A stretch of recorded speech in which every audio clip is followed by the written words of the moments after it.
Hello, my name is Lizette Mondragon, and I am going to be filming my vital sign at home return demonstration.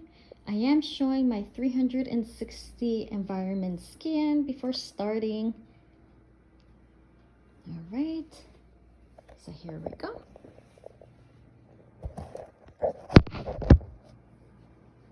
Knock. Can I come in?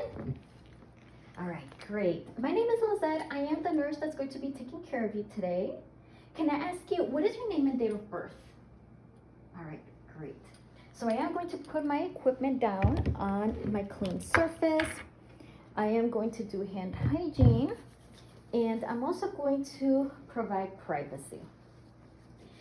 All right, so per your doctor's orders, I am going to be checking your vital signs. And that's to get a baseline of your status, how you're doing.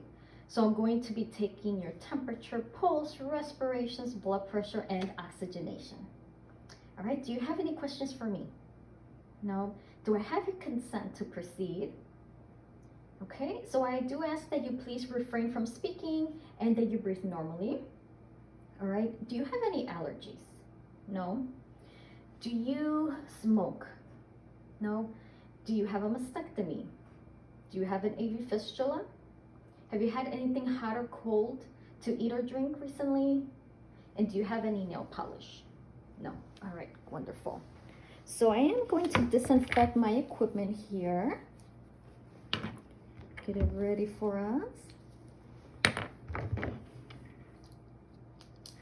I do want to ask, do you have any pain? No?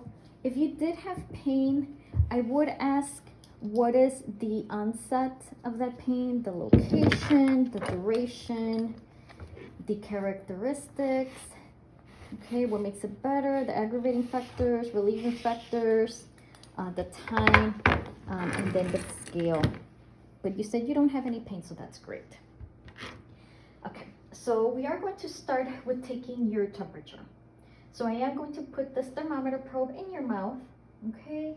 And it's going to go in your posterior sublingual pocket. I need you to please put this under your tongue, close your mouth, okay? And then once we hear it beep, then I can take out the thermometer. And of course I would put the protective cover on top of it.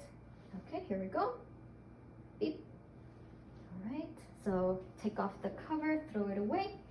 And your temperature is 99.5 degrees. So that is normal. Okay. Next, I am going to take your pulse. So I'm going to locate your radial pulse. Okay, and I'm not going to use my thumb. All right, so I'm going to lightly feel for the pulse.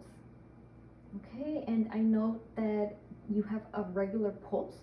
So that means that I'm going to count for 30 seconds and multiply it by 2.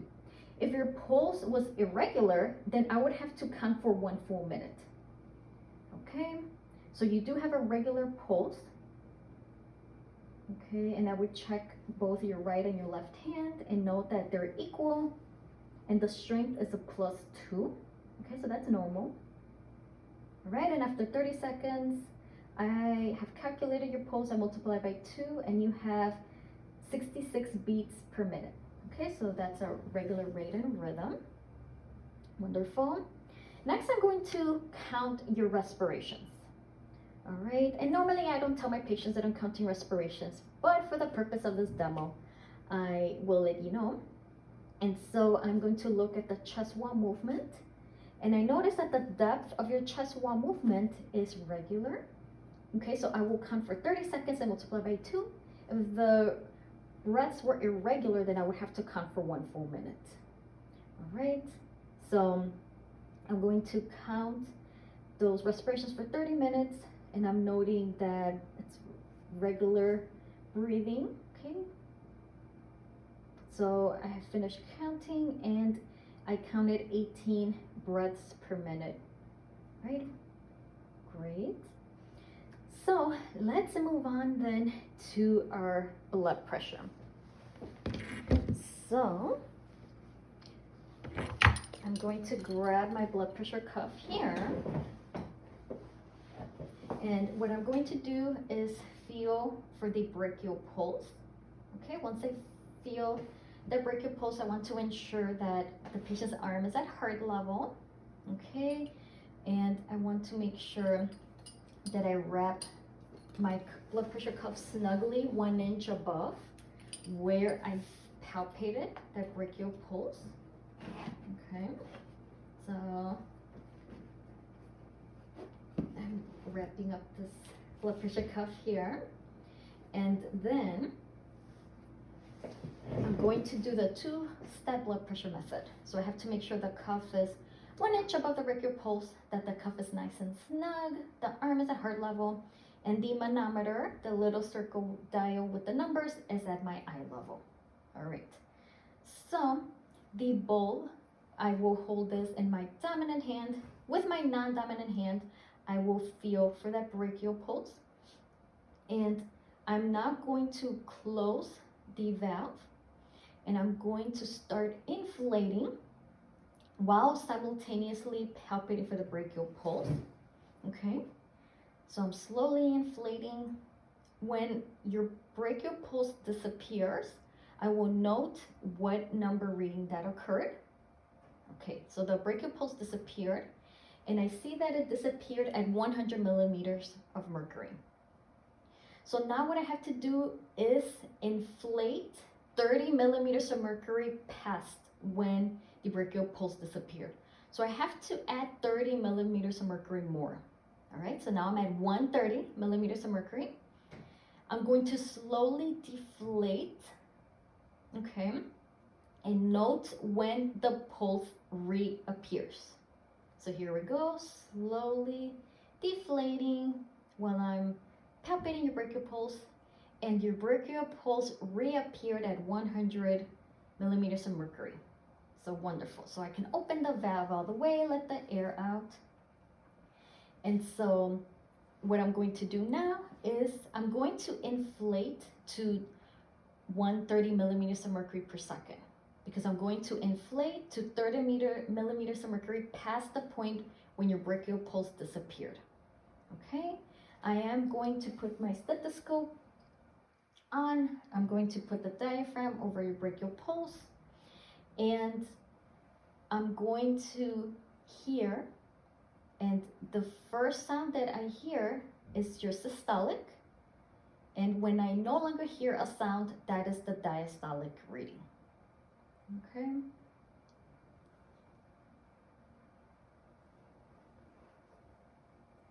So I have the bulb, I'm inflating to 30 millimeters of mercury past when I no longer felt the brachial pulse. Okay, I'm at 130, so now slowly open the valve.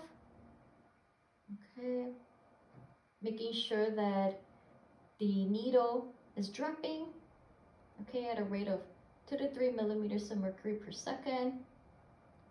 And I hear my first sound at 102, which is my systolic. Diastolic disappeared at 60. So I keep listening a few millimeters of mercury past just to confirm that I don't hear any more sounds, and I do not. 102 over 60 is my client's blood pressure. All right. Next, I am going to take your oxygenation. So I have my pulse ox clip here.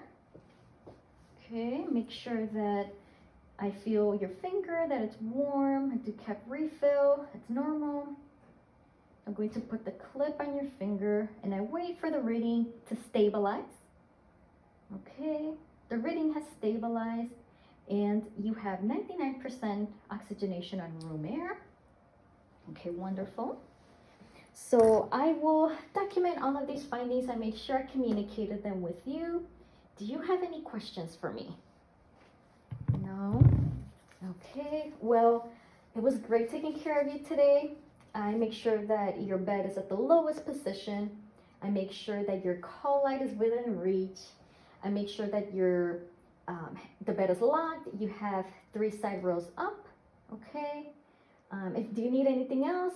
If not, just please don't hesitate to call me if you do need anything. All right. So I will make sure that I disinfect all this equipment, take it with me. All right, and I will do my hand hygiene as I finish taking care of you. Thank you.